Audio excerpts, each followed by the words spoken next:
Assalamualaikum warahmatullahi wabarakatuh, dan salam sejahtera untuk kita semua. Kalau kita perhatikan, acara balapan sepeda jalan raya seperti Tour de France, Giro d'Italia, atau Vuelta Espanya, khususnya bagian rute yang dilalui oleh pesepeda, kita menemukan beberapa kategori tanjakan. Kategori tanjakan pada etape balapan tersebut pertama kali diperkenalkan oleh Tour de France, yang kemudian diadopsi oleh Grand Tour lainnya, Giro d'Italia, dan Vuelta Espanya. Dan sejak itu menjadi hal yang biasa dalam balapan sepeda di seluruh dunia. Kategori tanjakan tersebut secara umum ditentukan oleh dua hal, panjang tanjakan dan gradien tanjakan. Di samping kedua hal tersebut, banyak faktor lain yang dipertimbangkan. Tanjakan yang ada di awal etape dianggap lebih ringan dibandingkan tanjakan yang ada di akhir etape, walaupun tanjakan di akhir etape tersebut lebih landai dibandingkan yang awal. Ada 5 tingkat kategori tanjakan dalam bersepeda. Walaupun tidak ada aturan baku kenapa suatu tanjakan dimasukkan dalam kategori tertentu, tetapi setidaknya kita mendapatkan gambaran umum dari kategori tersebut.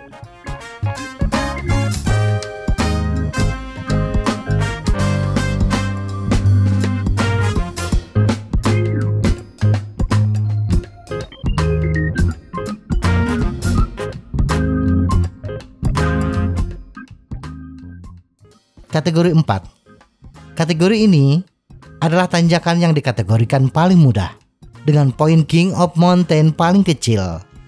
Kategori ini biasanya ada di ujung etape. Bila tanjakan yang secara teknis harusnya masuk kategori ini, tetapi ada di awal etape, biasanya tidak dimasukkan sebagai kategori 4. Sebagai panduan kasar, pendakian kategori 4 biasanya sepanjang 2 km dengan gradien sekitar 6%, atau alternatifnya tanjakan yang lebih panjang sekitar 4 km tetapi dengan gradien rata-rata 4% atau kurang.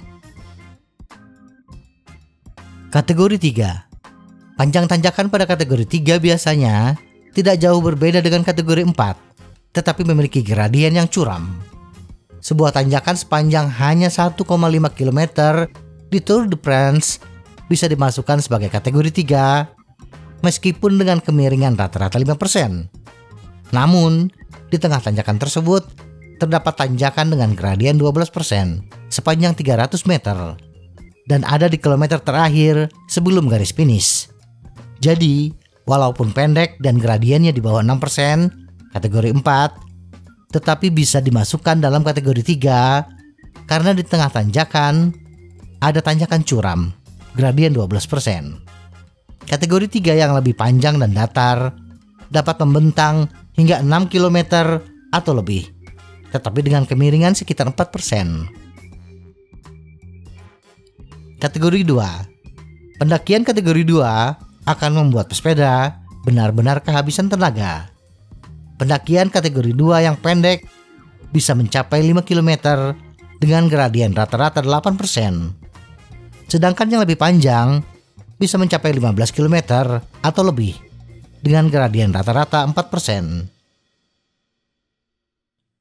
Kategori 1. Di antara yang terberat, pendakian kategori 1 adalah tanjakan yang hanya ditemukan di jalur pegunungan. Tanjakan kategori 1 yang terpendek adalah sepanjang 6 km dengan gradien rata-rata di atas 8%. Dan tanjakan yang terpanjang bisa mencapai 20 km dengan gradien rata-rata 5%. Namun, pendakian kategori 1 yang khas seringkali dinaikkan ke kategori HC jika terdapat di akhir etape yang panjang dan sulit atau jika mencakup penyelesaian puncak. Kategori Horse atau HC, tanjakan yang paling brutal yang dapat ditemukan pada acara balap sepeda jalan raya dan sangat menyiksa pesepeda, dikenal sebagai tanjakan horse kategori atau HC. Tanjakan horse kategori adalah tanjakan terpanjang, terjal, dan paling ikonik pada balapan tertentu. Panjang terpendek biasanya 15 km, Dan ini biasanya digabungkan dengan gradien yang membuat kaki pesepeda menjerit. Dengan gradien rata-rata 8,5%, melintasi 21 tikungan tajam, dan peningkatan ketinggian lebih dari 1120 meter. Pendakian Alpe d'Huez yang terkenal adalah contoh utama pendakian horse kategori.